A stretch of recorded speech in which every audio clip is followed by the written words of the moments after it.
तो स्टूडेंट्स आज हम लोग रिफ्रैक्शन डिस्कस करेंगे। पिछली क्लास में हमने मिरर वगैरह, मिरर फॉर्मूला, मिरर से इमेज फॉर्मेशन, ये सब कुछ हमने डिस्कस कर लिया था। आज हम लोग रिफ्रैक्शन देखते हैं।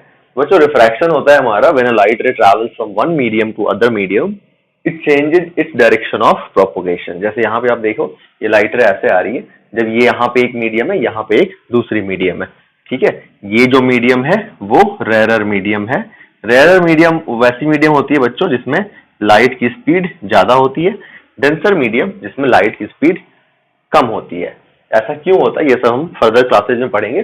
फिलहाल आप इतना समझिए कि रेयरर मीडियम में लाइट की स्पीड कम होती है, डेंसर मीडियम में लाइट की स्पीड रेयरर मीडियम में लाइट की स्पीड ज्यादा होती है, डेंसर मीडियम में लाइट की स्पीड कम होती है। तो जब हमारी एक लाइट रे एक मीडियम से दूसरे मीडियम में, जैसे ये कह लीजिए कि आपका ये एयर है और ये हो गया आपका वाटर, है ना। तो हमारी अगर लाइट रे एयर में से वाटर में जा रही है तो इसका डायरेक्शन ऑफ प्रोपोगेशन जो है वो चेंज हो जाता है, और ये जो अपना डायरेक्शन है उसको चेंज कर लेती है। जैसे यहां से इसको जाना चाहिए था ऐसे, अगर ये मीडियम चेंज नहीं होता, अगर ये भी एयर ही होता, तो वैसे केस में हमारा इसका जो है प्रोपोगेशन इस लाइन के क्रॉस होता, इस लाइन के अलॉन्ग होता। लेकिन मीडियम चेंज होने की वजह से इसने अपना डायरेक्शन चेंज कर लिया और ये ऐसे जा रही है लाइट रे। तो बच्चों इस फेनोमेना को हम लोग बोलते हैं रिफ्रैक्शन, ठीक है। अब अगर हम लॉज ऑफ रिफ्रैक्शन की बात करें तो incident ray normal at the point of and at the point incident ray comma normal at the point of incidence and refracted ray lie in the same plane. Same हमारा laws of refraction का जो पहला law था वैसा ही। बच्चों इसका जो दूसरा लॉ है वो बहुत इंपॉर्टेंट है, स्नेल्स लॉ, लेकिन हम इसको पढ़ेंगे नहीं अभी, क्योंकि इसमें ये साइन आई और साइन आर आता है, ये हमारा एक मैथ का एक पार्ट होता है, ट्रिगोनोमेट्री, जो हम आगे की क्लासेज में पढ़ेंगे। तो इसलिए अभी आप इसको इग्नोर करिएगा, बस इसको लिख लो आप, बस आप इसको लिख लो, है ना, sine i upon sine r. ये आई जो है बच्चों एंगल है, कौन सा एंगल? Angle of incidence. ये आर क्या है? एंगल है, कौन सा एंगल? एंगल ऑफ रिफ्रैक्शन, ये वाला, ठीक है। तो बस आप इसको लिख लो, ये SIN, इसको साइन बोलते हैं। इसका मतलब क्या होता है ये हम लोग ट्रिगोनोमेट्री में पढ़ेंगे, मैथ्स में। अभी आपको कुछ नहीं करना है, स्नेल्स लॉ कहते हैं इसको, और आपको इसको लिख लेना है, ठीक है। और ये होता है बच्चों μ2, इसको μ2 बोलते हैं, और इसको μ1। ये हमारा μ2 अपन μ1, ये म्यू क्या है बच्चों? तो ये हमारा जो है म्यू होता है रिफ्रैक्टिव इंडेक्स, म्यू होता है बच्चों रिफ्रैक्टिव इंडेक्स। इसको ये हमारा देखो इंसिडेंट रे हो गया, ये normal at the point of incidence, और रिफ्रैक्शन के बाद इस लाइट रे को ऐसे जाना चाहिए था लेकिन ऐसे गया नहीं, ये हमारा टुवर्ड्स द नॉर्मल बेंड हो गया। तो आप सोच रहे होंगे कि क्या ये हमेशा towards the normal he bend होता है? तो नहीं, हमेशा ये बच्चों टुवर्ड्स द नॉर्मल बेंड नहीं होता है। जब हमारा ट्रांजिशन रेयरर से डेंसर मीडियम की तरफ होता है तभी हमारा ये टुवर्ड्स द नॉर्मल बेंड होता है। अगर हमारा यही लाइट रे डेंसर से रेयरर मीडियम की तरफ जा रहा होता, लेट्स से इस लाइट, मैं बस यहाँ पे कुछ नहीं कर रहा हूं, मैं बस डायरेक्शन चेंज कर दे रहा हूं। ये देखो आप, अभी लेट्स से कि लाइट रे जो है बच्चों हमारी यहां से ऐसे जा रही है, तो ये क्या हो गया यहाँ पे देखो, अवे फ्रॉम द नॉर्मल। क्या हो गया? अवे फ्रॉम द नॉर्मल हो गया ना। इस लाइट रे को जाना चाहिए था ऐसे, लेकिन ये हमारा क्या हो गया? नॉर्मल से अवे चला गया। तो बच्चों जब लाइट रे हमारी रेयरर से डेंसर मीडियम में जाती है तो ये टुवर्ड्स द नॉर्मल बेंड होती है, और जब ये डेंसर से रेयरर मीडियम में जाती है लाइट तो away from the normal bend होती है, ठीक है ना। ओके, तो ये हो गया बच्चों हमारा रिफ्रैक्शन। यही हमारा ये जो लॉ है ना, बेसिकली यही एक्सप्लेन करता है, इस चीज को एक्सप्लेन करता है कि लाइट रे हमारी जब रेयरर से डेंसर में जाती है तो टुवर्ड्स द नॉर्मल, और डेंसर से रेयरर जाती है तो अवे फ्रॉम द नॉर्मल। इस चीज को ये लॉ एक्सप्लेन करता है बच्चों। म्यू मैं आपको बताने वाला था, वो मैं बताता हूं आपको कि म्यू होता क्या है। बच्चों म्यू जो है ये मैंने आपको समझा दिया, अब मैं इसको मिटा सकता हूँ। लॉज ऑफ रिफ्रैक्शन आपने लिख लिया, नहीं लिखा है तो लिख लो इसको, और इसको मैं मिटा देता हूं दोनों को, और यहां मैं आपको समझाता हूं म्यू क्या होता है। बच्चों म्यू जो है ना, उसको हम लोग बोलते हैं रिफ्रैक्टिव इंडेक्स। ये एक मीडियम, हर अलग अलग मीडियम का रिफ्रैक्टिव इंडेक्स जो है ना वो अलग अलग होता है।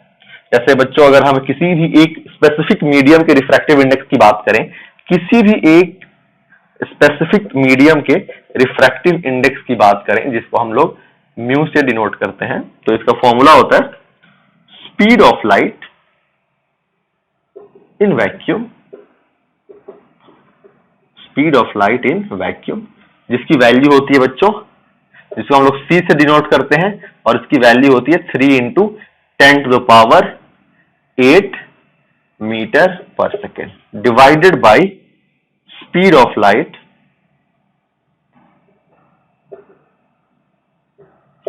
In given medium.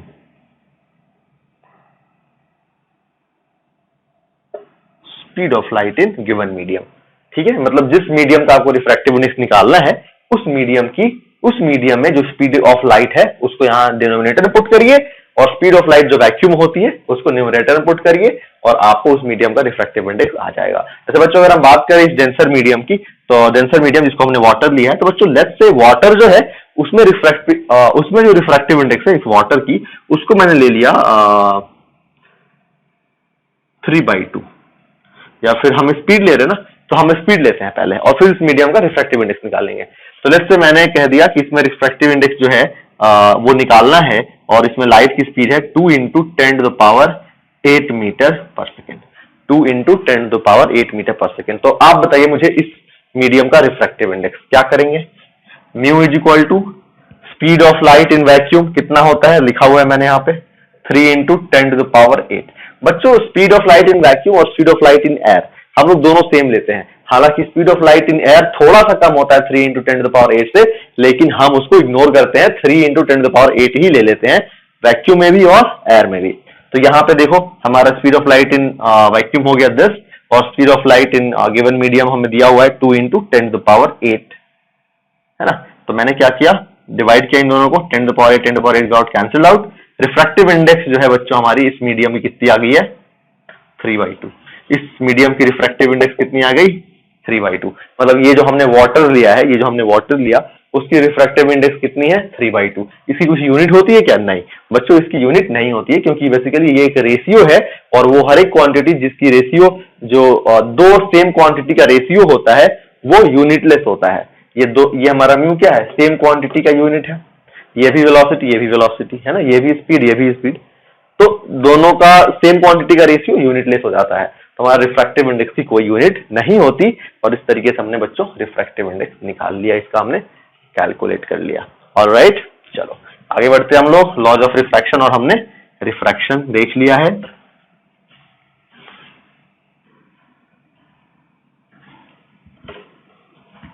आगे बढ़ते हैं हम लोग और हम पढ़ते हैं बच्चों लेंस। तो लेंस जो है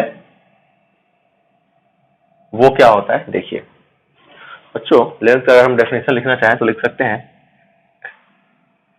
it is a transparent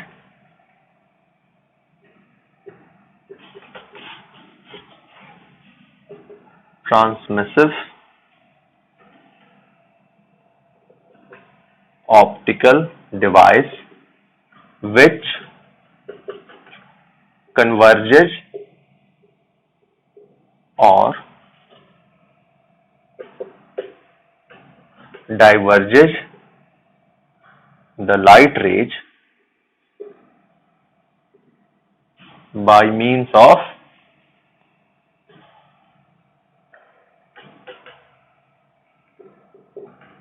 refraction. Alright, it is a transparent transmissive optical device, या फिर सिंपल ट्रांसपेरेंट भी लिख सकते हैं आप। It is a transparent optical device which converges or diverges the light rays by means of refraction, ठीक है। तो बच्चों आपको ऑलरेडी कन्वर्जेज और डाइवर्जेज इन दोनों वर्ड्स का मतलब पता है, हमने डिस्कस किया था इसको स्फेरिकल मेजर में। कन्वर्जेज मतलब जो हमारे रेज को एक पॉइंट पे फोकस कर दे, एक पॉइंट पे लाके एक्यूमुलेट करे, है ना। और डाइवर्जेज मतलब जो क्या करे बच्चों, स्प्रेड आउट, है ना, लाइट रे जा रही है उसको डिस्पर्स कर दिया, डाइवर्ज कर दिया, तो वो होता है हमारा डाइवर्जिंग। और कन्वर्जिंग होता है एक किसी पॉइंट पे लाके सारे लाइट रेज को कन्वर्ज करना। तो हमारा ऑप्टिकल जो लेंस है दोनों तरह का काम करता है, कन्वर्जिंग भी करता है और डाइवर्जिंग भी करता है। कौन सा हमारा लेंस क्या काम करता है इसको हम लोग देखेंगे, ठीक है। तो बच्चों ये जो हमारा लेंस है ना, it is bounded by curved surfaces. तो अब हमारा जो अगर हम लेंस की बात करें, यहाँ पे हम लोग देखें तो लेंस बच्चों हमारा स्पेसिफिकली दो तरह का होता है, convex lens and concave lens. बच्चों हमारा पिछले अगर आपको याद होगा तो मिरर में हमारा कॉनकेव मिरर जो था वो था कन्वर्जिंग मिरर, लेकिन यहाँ पे जो कॉन्केव लेंस है ये हमारा डाइवर्जिंग लेंस होता है। और अगर हम बात करें कॉन्वेक्स लेंस की, तो बच्चों कॉन्वेक्स लेंस जो है हमारा ये एक कन्वर्जिंग लेंस होता है। मतलब हम लोग कॉन्वेक्स लेंस को कन्वर्जिंग लेंस भी कहते हैं, ठीक है। और अब बच्चों कन्वेक्स लेंस की अगर हम बात करें तो ये हमारा देखो इस 3 तरीके का हो सकता है, ऐसा, ऐसा, या फिर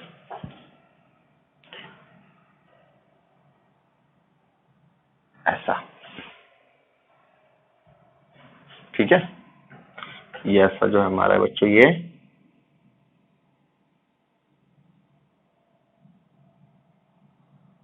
ऐसा 3 तरह का हो सकता है। सेम अगर हम कॉनकेव लेंस की बात करें तो ये भी बच्चों हमारा ऐसे ही, ये भी ऐसे 3 तरह का हो सकता है। फर्दर 3 कैटेगरीज में हम डिवाइड कर सकते हैं। तो देखो हमारा पहला ये भी वैसा ही प्लेन कॉनकेव,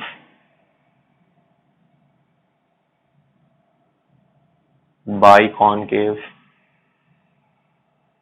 और ये हो गया हमारा कॉन्वेक्सो कॉनकेव।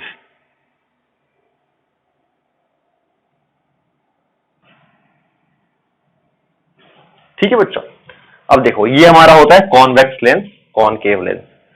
ये जो बच्चों लेंस है ना, ये वाला लेंस, ये हमारा होता है प्लेनो कॉन्वेक्स, प्लेनो कॉन्वेक्स। ये होता है हमारा, या फिर कॉन्वेक्सो प्लेन भी कहते हैं, वो उसमें दोनों सेम चीज है। ये होता है बच्चों हमारा बाई कॉन्वेक्स, ये होता है हमारा कॉनकेवो कॉन्वेक्स,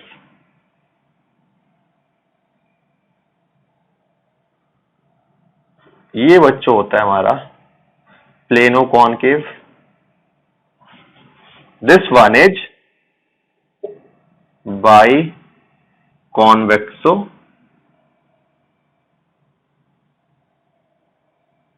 कॉनकेव। बच्चों इस तरीके से हमारे ये सारे लेंसेज हो गए। हमने लेंसेज को जो है कैटेगराइज कर दिया। ये सारे हमारे कन्वर्जिंग लेंसेज है, all these are diverging lenses, ठीक है। और ये बच्चों हमारे ग्लास के बने होते हैं, मोस्टली हमारे ये ग्लास के बनते हैं, है ना, ट्रांसपेरेंट ग्लास का हमारा बनता है लेंस।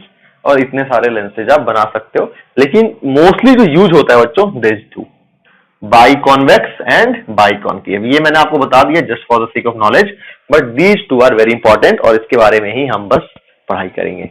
ऑलराइट, चलिए तो हम लोग जो है बच्चों अब लेंस के बारे में पढ़ाई स्टार्ट करते हैं। तो अब आपने लेंस जो है देखा होगा,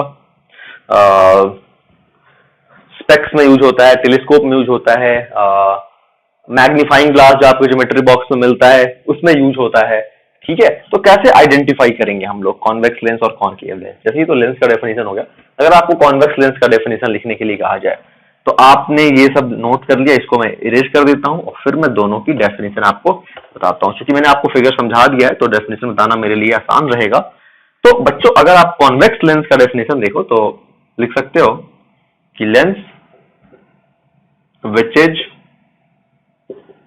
thicker at mid and thicker in mid लिख सकते हो, and thin at ends is called, is known as convex lens, है ना। आपने देखा था बच्चों कॉन्वेक्स लेंस में, देखो ये क्या था हमारा, ये मिड में क्या था, थिक था, और एंड पे थिन था, है ना। तो ये हमारा कॉन्वेक्स लेंस हो गया। कॉनकेव लेंस में लिख सकते हो कि lens which is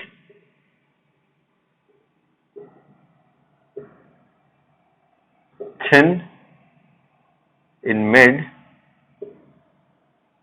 and thick at ends is called concave lens, है ना। देखा आपको, देखो यहाँ पे एंड्स पे हमारा ये थिक होता है और मिड में थिन होता है। तो इस तरीके से बच्चों हमारे ये दोनों लेंस के टाइप हो गए, दोनों के डेफिनेशन हो गई। ये हमारा कन्वर्जिंग लेंस होता है, कन्वर्जिंग लेंस हमारा होता है तो ये रेज को कन्वर्ज कर देता है। जैसा कि हमने मिरर में देखा था ना, वैसा ही हमारा जब लेंस के प्रिंसिपल एक्सिस के पैरेलल रेज आएंगी ना, तो ये इन सारे रेज को फोकस पे कन्वर्ज कर देगा। ठीक है ना, ये हमारा फोकस पे कन्वर्ज कर देगा। मान लो और भी रेज आ रही है, इन सबको कन्वर्ज कर देगा। इसी का बच्चों हम लोग यूज करते हैं, इसी का हम लोग यूज करते हैं जब अगर आपकी ज्योमेट्री बॉक्स में आपने अपना मैग्नीफाइंग ग्लास निकाला, या फिर अगर नहीं है तो आप इसको ले सकते हैं, स्टेशनरी शॉप में मिल जाता है मैग्नीफाइंग ग्लास। उस मैग्नीफाइंग ग्लास से अभी जैसे कि सन रेज अभी काफी स्ट्रांग है और काफी ज्यादा इंटेंसिटी है, तो आप यूज कर सकते हैं। आप एक न्यूज पेपर का एक पार्ट ले लो, आप एक न्यूज पेपर का एक पेपर ले लो आप, ठीक है ना, एक पेज, उसको लेके जाओ और सनलाइट में, है ना, सनलाइट में, और वहां पे आपको क्या करना है, उस मैग्नीफाइंग ग्लास को लेके आप जो है उस पेपर पे थोड़ा सा जो है पहले आप मैग्नीफाइंग ग्लास थोड़ा सा आप फॉरवर्ड बैकवर्ड मूव कराएं, जिससे कि आप उसको दूर से, थोड़ा दूर से देखो आप, जिससे कि आपको जो लिखा हुआ हो पेपर पे वो आपको थोड़ा क्लियरली विजिबल हो, है ना। थोड़ा सा आप दूर से देखिए तो आपको पेपर पे वो क्लियरली विजिबल दिख जाएगा। मतलब जैसे कि वो मतलब फोकस पे है, वो जो पेपर है, पेपर का, न्यूज पेपर का जो आपने पेज लिया है, वो इस मैग्नीफाइंग ग्लास के फोकस पे है। फिर आप इसको थोड़ी देर तक रखो, है ना, जहां पे आप फोकस कर रहे हो उससे अपने हाथ को थोड़ा दूर रखें। आप अगर इसको काफी देर तक रखोगे तो वो जो पेपर है ना, वो थोड़ा सा पहले ब्लैक होगा और वो जो है बच्चों उसमें आग पकड़ लेगा। थोड़ी देर बाद आप देखोगे उसमें आग पकड़ सकता है ना। अगर आपको आग पकड़ने के लिए हालांकि थोड़ा सा ज्यादा देर रखना पड़ता है, प्लस एक्यूरेसी भी सही होनी चाहिए, आपको ये ज्यादा मूव नहीं कराना है ना। लेकिन अगर आप ना थोड़ी देर के बाद देखोगे कि कोई एक उस पेपर पे कोई एक पॉइंट ऐसा होगा, मतलब पॉइंट मतलब एक रीजन होगा ऐसे जो बाकी, अब चूंकि आप सनलाइट में रखोगे तो पूरा पेपर ही आपका सनलाइट में है, तो पूरा पेपर ही आपका हॉट हो जाएगा, है ना, रिलेटिवली जो है पूरा पेपर ही जो है आपको हॉट फील होगा। बट एक रीजन जो होगा, काफी स्मॉल रीजन, जो आपको बाकी जगह से ज्यादा हॉट फील होगा, है ना। नहीं तो आप उसमें जो है थोड़ा देर तक रखो तो आप देखोगे कि उसमें फायर कैच कर ही लेगा, वो थोड़ी देर में वो आग वहां पे लग जाएगा, है ना, उस पेपर में आग लग जाएगी। तो ये आप एक्सपेरिमेंट कर सकते हो। हालांकि आई विल सजेस्ट कि अभी धूप बहुत ज्यादा है तो अवॉइड दिस, है ना। आप इसके एक्सपेरिमेंट्स वीडियोज में देख सकते हो, करना चाहते हो तो आप कर भी सकते हो। Buy a magnifying glass at your nearest stationery shop and perform this experiment. दूर रखना बस हाथ, प्लीज, जो पेपर जिस पेज पे आप परफॉर्म करोगे एक्सपेरिमेंट, उससे अपने हाथ को दूर रखिएगा। ओके, तो ये बेसिकली हो क्या रहा है यहाँ पे कि जब दूर सनलाइट, सन रेज जो आ रही ना, सन रेज, उसको ये क्या कर रहा है, ये लेंस आपके हाथ में जो मैग्नीफाइंग ग्लास है वो बेसिकली क्या है, यही कॉन्वेक्स लेंस है। तो उन सारे रेज को एक पॉइंट पे ये कन्वर्ज करा रही है। एक पॉइंट पे कन्वर्ज कराने से क्या होता है कि यहाँ पे जो है बाकी जगह से जो रेज है, बाकी जगह से कंपेयर में, बाकी जगह से कंपेयर करें तो यहाँ पे ज्यादा सन रेज आ रही है। ज्यादा सन रेज मतलब ज्यादा हीट, ज्यादा हीट मतलब यहाँ पे ये अपने इग्निशन टेम्परेचर को अचीव कर लेगा और फिर यहाँ पे आग लग जाएगी। ठीक है, तो ये बच्चों हमारा कॉन्वेक्स लेंस का काम होता है, रेज को कन्वर्ज कराना। कॉन्केव लेंस की बात करें बच्चों तो कॉन्केव लेंस ये प्रिंसिपल एक्सिस के जो भी पैरेलल रेज होंगी ना, उनको ये डाइवर्ज कर देगा,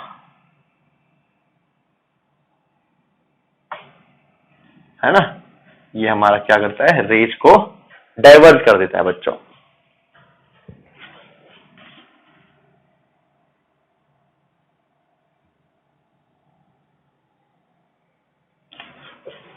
ठीक है ना, जो भी हमारे रेज हैं उन सारे रेज को ये डाइवर्ज कर देता है, इसलिए हम इसको बोलते हैं डाइवर्जिंग लेंस। ऑलराइट, चलिए अब जो है बच्चों हम लोग क्या करेंगे, इनसे इमेज फॉर्मेशन करेंगे। लेंस से हम लोग करेंगे इमेज फॉर्मेशन, जैसे कि हमने मिरर से किया था। तो चलिए सबसे पहले हम लोग करते हैं कॉन्वेक्स लेंस से इमेज फॉर्मेशन। ऑलराइट, देखो, तो हेडिंग है हमारा इमेज फॉर्मेशन बाय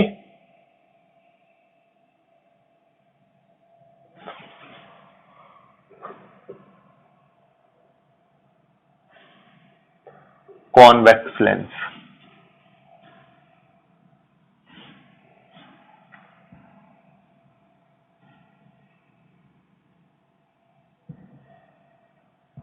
बच्चों सबसे पहले जो है हम लोगों ने, आपने मिरर में देखा था, आपको याद होगा, सबसे पहले हम लोग करते हैं when object is placed at infinity.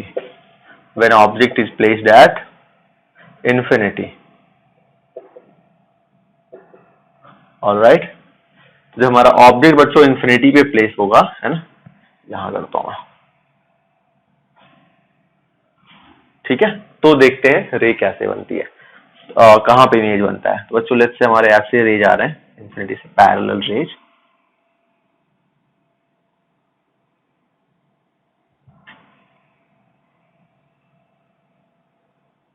है ना। तो ये जो पैरेलल रेज है बच्चों, इसका हम लोग देखते हैं कि क्या कर रही है पैरेलल रेज।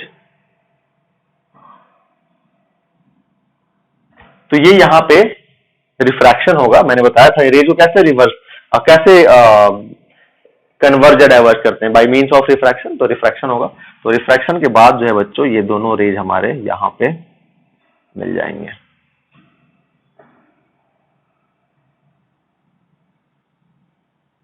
है ना, और यहां पे हमारा बन जाता है इमेज, ठीक है। तो when object is placed at infinity, image characteristics देखिए,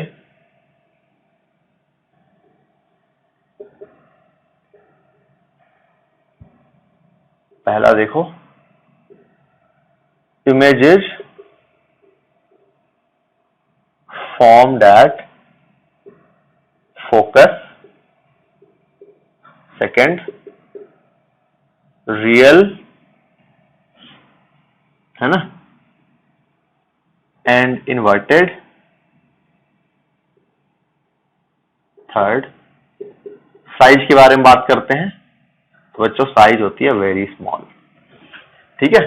तो image is formed at focus, real and inverted and very small. ये ऑब्जेक्ट का हमारा पोजीशन, इमेज का पोजीशन हो गया, ये ऑब्जेक्ट का पोजीशन है, ये हमारा इमेज का पोजीशन हो गया, ये इमेज का नेचर हो गया, और ये इमेज की साइज हो गई, है ना। ये हमने तीन कैरेक्टरिस्टिक्स बता दिए, that is more than enough. दूसरा करते हैं, when object is placed between infinity and centre of curvature. C क्या है बच्चों, सेंटर ऑफ कर्वेचर। जैसे आप देख सकते हैं कि ये हमारा जो लेंस बना हुआ है, एक ट्रांसपेरेंट मीडियम का बना हुआ है, ट्रांसपेरेंट मीडियम का बना हुआ है, प्लस ये जो सरफेसेज हैं बच्चों इसके, ये कर्व सरफेस है ना, ये क्या है, कर्व सरफेस है। कर्व सरफेस है तो इनका एक मतलब कर्व सरफेस है बेसिकली, तो एक स्फेयर के पार्ट हो सकते हैं, तो एक स्फेयर के पार्ट हो सकते हैं, तो उस स्फेयर का क्या होगा, सेंटर होगा, उस स्फेयर का एक रेडियस होगा, राइट। तो हमारा इस लेंस का जो स्फेयर का वो रेडियस होगा, वही रेडियस इस लेंस का हमारा रेडियस ऑफ कर्वेचर हो जाता है। जो उस स्फेयर का सेंटर रहा होगा वो हमारा इस कर्व सरफेस का सेंटर ऑफ कर्वेचर हो जाता है। सेम वैसा ही जैसा कि हमारा मिरर में था। मिरर में मैंने आपको ऑलरेडी प्रिंसिपल एक्सेस, पोल, ये सारी चीजें मैंने समझा दिया था बच्चों। मिरर में हम लोग इस वाले पॉइंट, जो मिड पॉइंट था, उसको हम लोग पोल कहते थे। यहां पे हम लोग बच्चों इसको बोलते हैं ऑप्टिकल सेंटर, है ना, इसको हम लोग बोलते हैं बच्चों ऑप्टिकल सेंटर, ठीक है। ऑलराइट, तो अभी देख लो, when object is placed between infinity and C, तो हम लोग अब करते हैं, ऑब्जेक्ट को प्लेस करते हैं इंफिनिटी और सी के बीच में।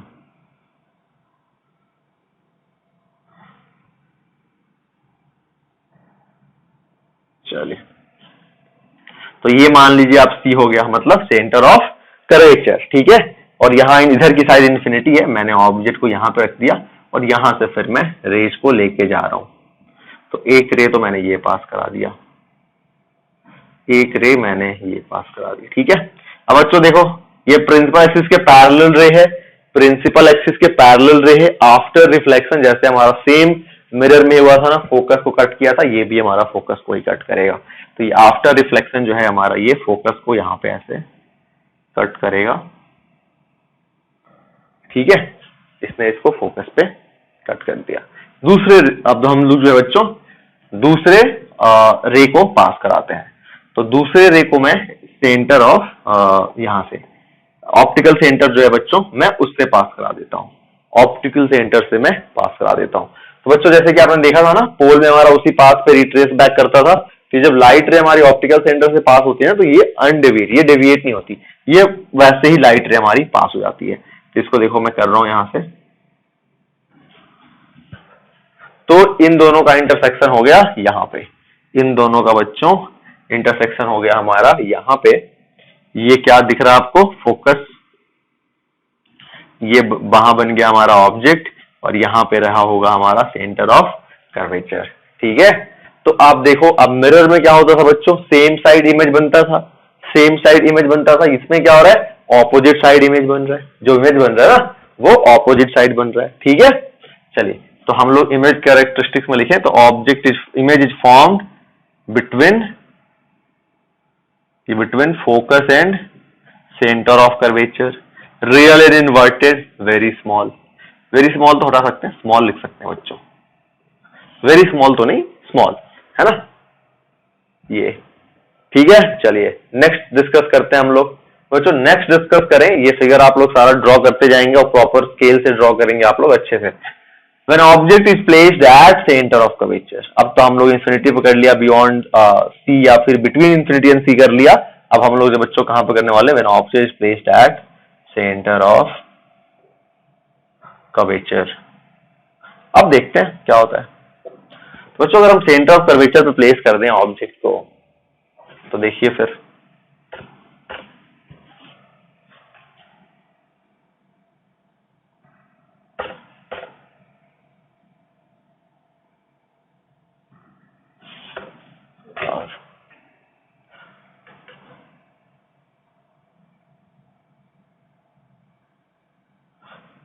Okay, so this is a convex lens, और इसके सेंटर ऑफ कर्वेचर में ऑब्जेक्ट को रखने वाला हूं।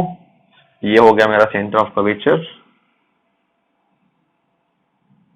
एक रे को मैं प्रिंसिपल एक्सिस के पैरेलल ले गया, ये हमारा जो है डिफ्रैक्शन के बाद फोकस से क्रॉस करेगा यहाँ पे।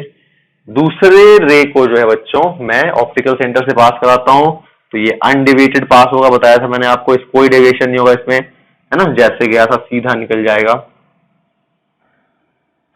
है ना।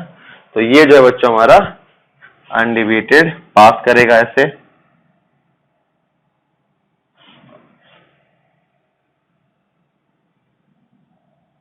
है ना। ये जो है हमारा बच्चों ऐसे पास हो गया, और यहां पे बन गया क्या, इमेज। यहां पे हमारा बन गया बच्चों इमेज। ठीक है,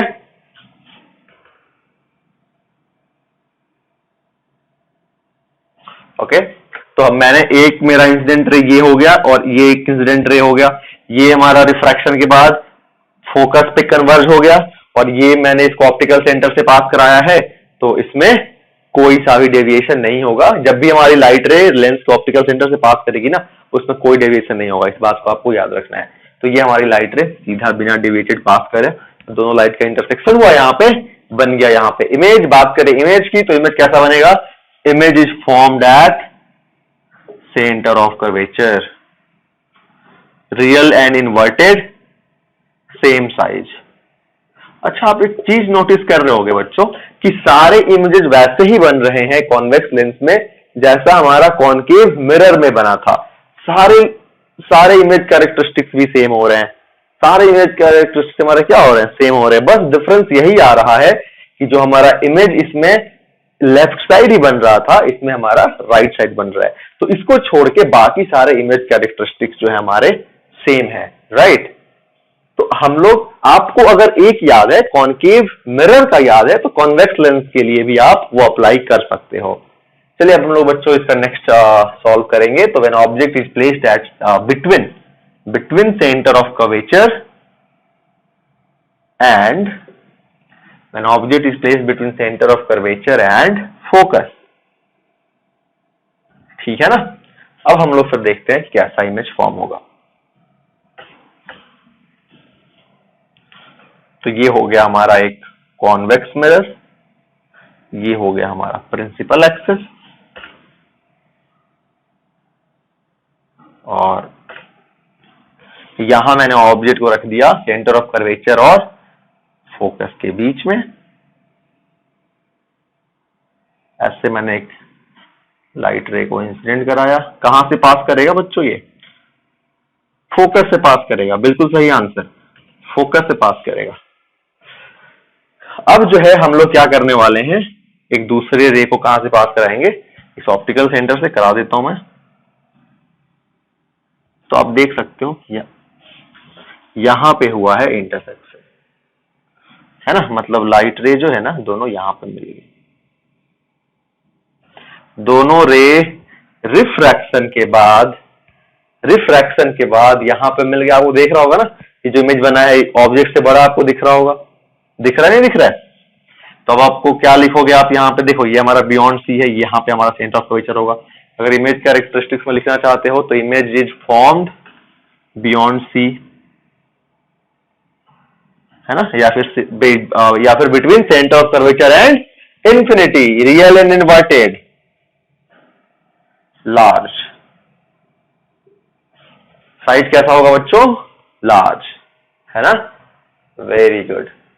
चलिए अब हम लोग नेक्स्ट करते हैं। When object is placed at focus, when object is placed at focus, तब कहां पे बनेगा इमेज? देखते हैं बच्चों।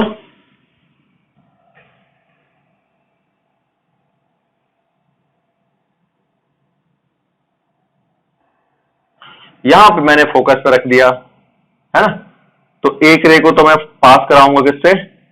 इंफिनिटी, ये प्रिंसिपल एक्सिस के पैरेलल रे रहेगा, ठीक है, और एक रे को मैं कहां से पास कराऊंगा? ऑप्टिकल सेंटर से, तो वो तो हमारा बिना डेविएशन का पास होगा, तो ये हमारा ऐसे पास हो गया। दूसरे रे की बात करूं तो ये बच्चों हमारा ऐसे पास करेगा, ठीक है ना, ये जो हमारा रे है ऐसे पास करेगा। तो आपको दिख रहा होगा ये दोनों रे जो है बच्चों पैरेलल हो गए, ये दोनों रे जो है ना वो पैरेलल आपको दिख रहे होंगे। तो पैरेलल हो गए तो ये क्या क्या मिलेंगे? ये आगे भी नहीं मिलेंगे और पीछे भी एक्सटेंड करेंगे तो भी नहीं मिलेंगे, है। तो हम ऐसा मान लेते हैं कि जाके इंफिनिटी पे मिलेंगे, ठीक है ना, ऐसा हम लोग मान लेते हैं। तो अब अगर हम बात करें कि इमेज जो बनेगा वो बनेगा कैसा, तो आप इसमें लिख सकते हैं कि object is formed at infinity, है ना। और अगर हम बात करें इसमें इसके टाइप की, नेचर की, तो बच्चों ये हमारा जो है इन्वर्टेड तो बनेगा, इन्वर्टेड तो बनेगा, इस बात की सर्टेनिटी है। लेकिन रियल या वर्चुअल, बच्चों आपको किसी बुक में रियल मिल जाएगा, किसी बुक में वर्चुअल भी लिखा रहता है ना। अगर मेरे हिसाब से अगर आप बात करें, मेरा जो परसेप्शन है, तो मुझे लगता है कि virtual will be more accurate answer, क्योंकि एक्चुअली में तो ये कहीं मिल नहीं रहे हैं। और वैसे वर्चुअल हम लोग ये कहते हैं जब हमारा रे को पीछे एक्सटेंड करके हमारा जो इमेज बनता है, तब हम लोग वर्चुअल कहते हैं। हालांकि वर्चुअल वाला भी जो कॉन्सेप्ट है थोड़ा सा पीछे रहता है, but still virtual will be a better option to go. But आपको ना मोस्टली बुक्स में आपको रियल एंड इन्वर्टेड मिलेगा। तो बच्चों मैं इसको रियल एंड इन्वर्टेड ही छोड़ देता हूं, आप भी इसको यही याद रखो। तो मैं ना यहाँ पे स्मार्ट, जैसे अब मान लो कि आप एग्जाम में आ गए, तो आप क्या लिखोगे? Real and inverted, virtual and inverted, या रियल एंड इन्वर्टेड? तो रियल वर्चुअल लिखो ही नहीं, आपसे थोड़ी, आप उससे इमेज कैरेक्टरिस्टिक्स पूछा गया ना, तो आप वर्चुअल और रियल लिखो ही नहीं, सिर्फ आप इन्वर्टेड लिख देना, वर्चुअल रियल मिस कर देना। अगर आपसे स्पेशली पूछा गया है कि वर्चुअल और रियल, तो आप रियल लिख देना, क्योंकि रियल ज्यादा बुक्स में आपको रियल मिलता है, तो ठीक है, रियल। और साइज की बात करें बच्चों, तो साइज हमारा लार्ज रहता है, ठीक है। तो ये हो गया when object is placed at focus. अब करने वाले हैं हम लोग when object is placed between focus and optical centre, ठीक है। चलिए करते हैं अब हम लोग बच्चों इसको। This is a convex lens,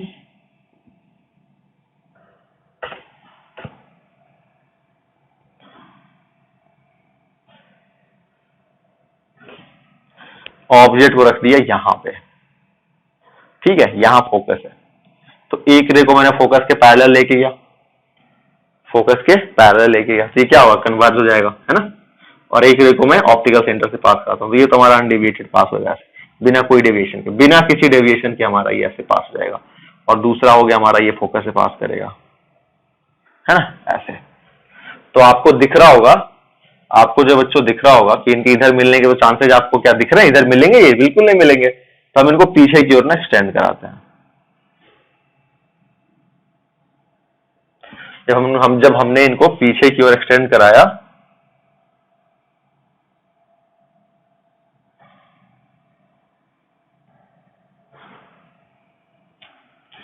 wait,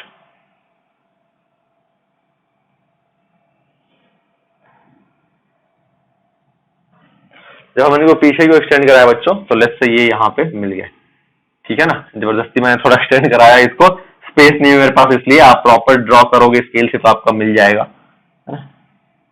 तो बच्चों ये दोनों ने यहाँ पे, ये दोनों रेज का इंटरसेक्शन हुआ यहाँ पे, तो बच्चों यहाँ पे इमेज बन गया। देखो यहाँ पे बना लेफ्ट हैंड साइड में इमेज, यहाँ पे लेफ्ट हैंड साइड में इमेज बना। जैसे कि हमारा कॉन्केव मिरर की बात करें तो एक ऐसा पॉइंट था जब हमारा इमेज जो बना था राइट हैंड साइड में बना था, यहाँ पे भी एक ऐसा कंडीशन है जहां पे हमारा इमेज लेफ्ट हैंड साइड में बन रहा है, मिरर का जस्ट ऑपोजिट, है ना। तो ये वाला जो इमेज होगा बच्चों, ये हमारा इमेज बनेगा, image is formed,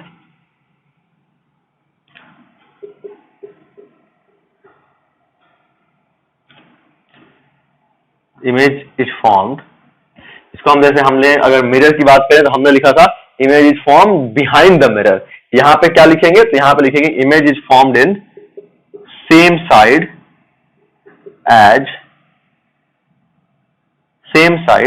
as object, या फिर हम इसको बेटर ऐसा भी लिख सकते हैं कि ऑब्जेक्ट इमेज इज फॉर्म्ड, ठीक है, image is formed in same side as object.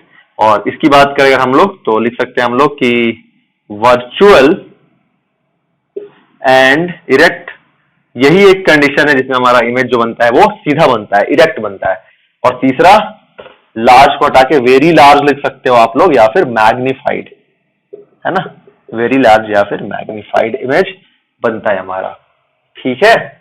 तो जब भी बच्चों हम लोग मैग्नीफाइंग ग्लास से कुछ पढ़ते हैं, जब भी हम लोग मैग्नीफाइंग ग्लास से कुछ पढ़ते हैं तो हम लोग उसको इस दोनों के बीच में रखते हैं, किसके, फोकस और ऑप्टिकल सेंटर के बीच में हम लोग रखते हैं ऑब्जेक्ट को, फिर हम पढ़ते हैं। क्योंकि अगर अदरवाइज अगर अलग केसेस हमारे क्या होंगे, लेटर्स हमें इन्वर्टेड दिखाई देंगे ना, इस केस में हमें लेटर्स क्या है, इन्वर्टेड दिखाई नहीं देंगे, हमें इस केस में जो है लेटर्स इरेक्ट दिखाई देंगे और क्लियरली हम लोग पढ़ सकते हैं।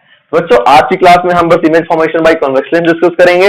अगली क्लास में हम लोग image formation by concave lens और uses and application of lenses पढ़ेंगे। ठीक है बच्चों, फिर मिलते हैं अगले वीडियो लेक्चर में।